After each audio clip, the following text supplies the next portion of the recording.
Oke, kita coba masuk ke demonstrasinya. Nah, saya sudah sediain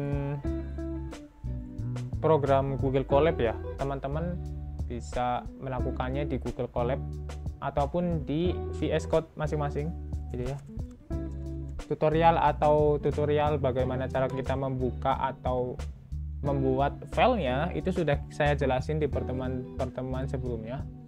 Jika teman-teman lupa, silahkan dibuka aja lagi videonya gitu. Nah, kita masuk ke yang input dan output example. Kita langsung aja run aja ya.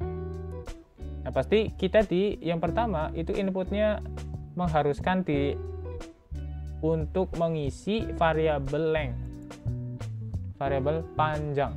Misal saya isinya apa? Isinya 8 gitu ya. Kemudian variabel panjang lebarnya itu adalah 6.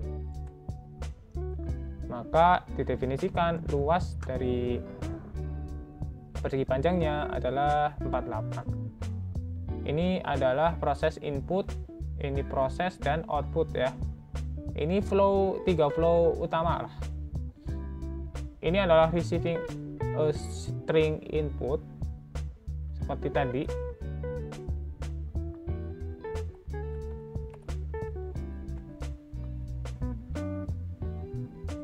Jadi program yang ada di HP kita sebenarnya melakukan aplikasi sederhana seperti ini sebenarnya gitu. Terus kemudian converting input to integer and float.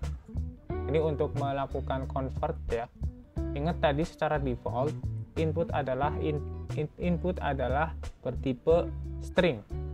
Jadi kita harus definisikan menggunakan integer kalau kita ingin merubahnya gitu. Ini kan string nih, kalau saya input 8 itu adalah string, ada tanda titik 2 ya, atau tanda petik 2 nya. Tapi kalau kita udah masuk ke integer, si 8 itu akan menjadi angka gitu. Itu pun 7, misal 7-nya jadi desimal. Karena desimal itu cirinya ada komanya ya, meskipun dia koma 0 gitu. Ini kemudian ada using string formatting ya. Nanti teman-teman bisa melakukan codingnya satu persatu ya. Bisa menirukan dengan nama ini gitu ya. Pokoknya agar teman-teman punya catatan masing-masing. Di screenshot atau di pause aja videonya biar teman-teman bisa lihat dulu apa yang harus teman-teman lakukan atau coding dulu gitu ya. Ini namanya Aldi dan age atau umurnya 25. Ini yang paling saya rekomendasikan karena dia gampang banget. Kita tinggal pasang aja F-nya, kemudian kita kasih tanda kurung. Ya, kita tentuin dulu si namanya itu akan ada di kalimat yang mana, urutan kalimatnya atau urutan katanya. Kemudian kita panggil aja variabel dari name-nya gitu. Ini so easy. Kemudian inputnya hours work. Ini combining input and output in a simple program. Ini case-nya itu salary calculation. Ini case yang tadi sebenarnya. Kita kasih tahu aja. Misal jam kerjanya itu 8 jam gitu.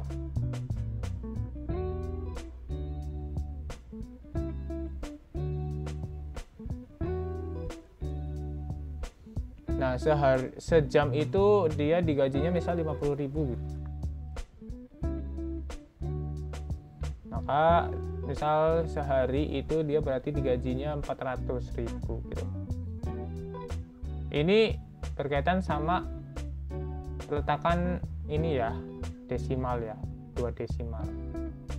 2 angka, bukan 2 desimal, tapi 2 angka di belakang koma.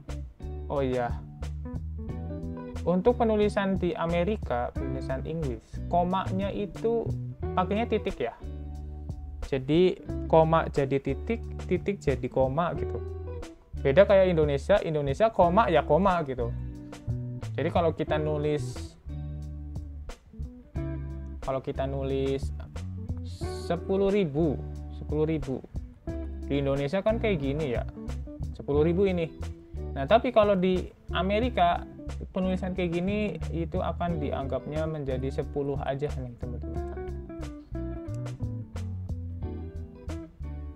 Gitu.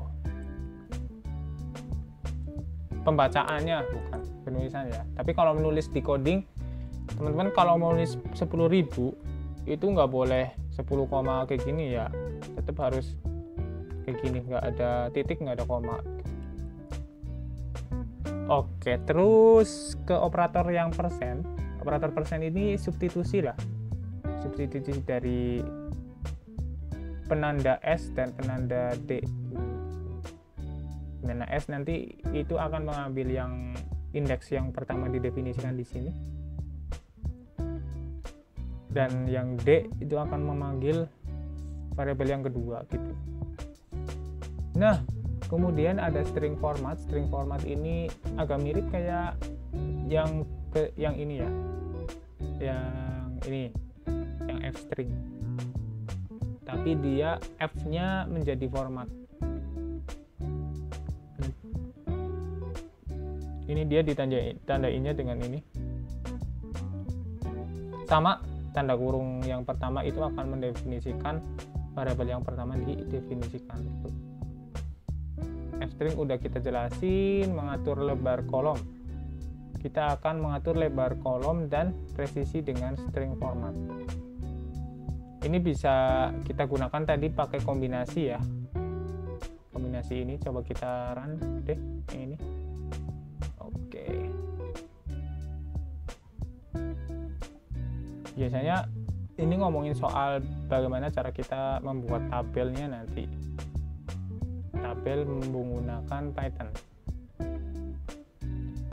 Kemudian setelah itu ada menambahkan pemisah atau awalan tertentu. Ini ngomongin soal separasi ya, separasi dan akhiran. Ini seperti contoh yang tadi sebenarnya.